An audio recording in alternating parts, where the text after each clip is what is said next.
افهمك. انت لا مؤاخذة يعني لو عندك معزة وعايز تحملها تجيب لها ايه؟ جدي يا معلم. انت لا مؤاخذة بقى الكتف. انت بتقول ايه؟ طب ازاي؟ لا لا لا لا لا، مش معقول. زي الناس، وده هيفضل سر بيني وبينك، والعيل الكاتب جايز فيه، وده جميل عمري ما هنساهولك. كلام ايه اللي بتقوله ده يا معلم؟ طب خليني انا وافقت عشان انت مربيني. الست ورد معقول هتوافق بكده؟ مالكش دعوه بورد، انا هخليها توافق. يا نافوخ امي اللي هيضيع مني. انت بتتكلم جد ولا تكون بتحلم ولا بتشتغلني؟ اسمع اللي بقولك عليه وافهمه كويس. الكلام اللي انا قلته ده مش ممكن ارجع فيه، الا قسما برب العزه هوريك جهنم الحمراء. يلا قوم فز، وبعد ساعتين سلم نفسك هنا. يا معلم خلص الكلام وانتهى. انت جننت يا راجل انت؟ انت عايزني انام مع راجل تاني غيرك واحبل منه كمان؟ ومين اللي بيقول لي الكلام ده؟ كوزي؟ انت واعي يا معلم الكلام ده معناته ايه؟ والله العظيم فاهم وواعي كل كلمه بقولها. بس اللي انت بتقوله ده يغضب ربنا. ده زنا، ده حرام يا بنت فهمي. حرام لو انت عملتيه من ورايا، انما انا جوزك حبيبك، وانا اللي بطلب منك ده.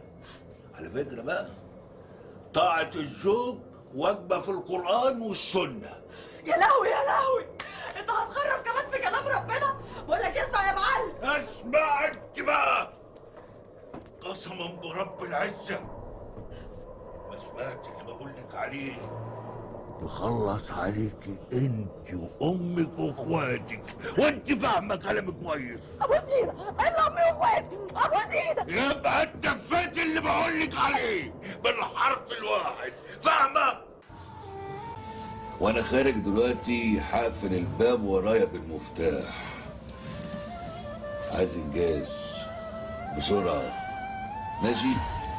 ربنا يسهل يا معلم. انا جايلكم بكره الصبح. سلام.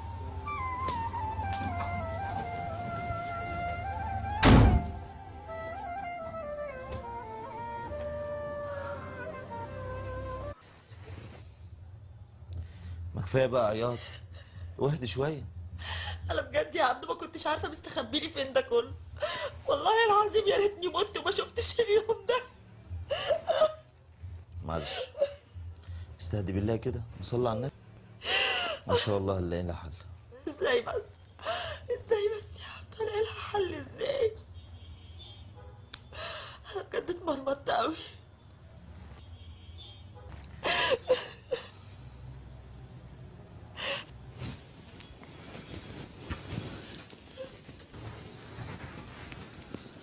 صباحية مباركة. مباركه فين بقى؟ ما طول الليل بتعيط. وانت بقى سلامتك قاعد تتفرج عليها طول الليل؟ وانا يعني كنت اعمل لها ايه يا معلم؟ اخدها غصب عنها؟ طب اسمع بقى اخر كلام عندي. قدامكم النهار والليل بصوله، ولو ما حصلش اللي اتفقنا عليه ما تلموش الا نفسكم.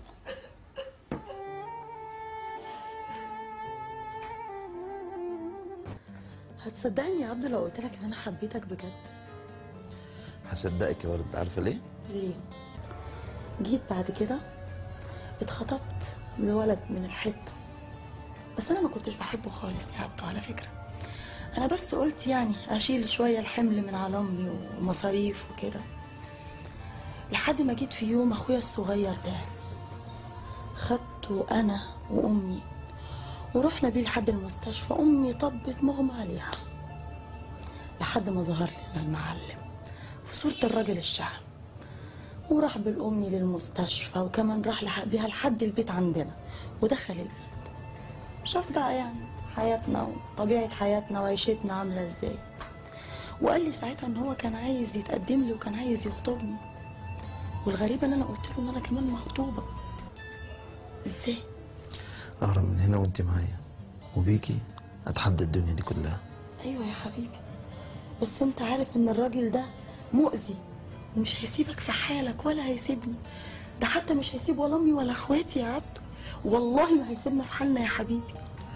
ما تخافيش يا ورد، طول ما انا معاكي ربنا مش هيسيبنا. وانا هفضل معاك العمر كله، والله العظيم يا عبدو عمري ما هسيبك. بحبك يا ورد. انا كمان بحبك يا عبدو.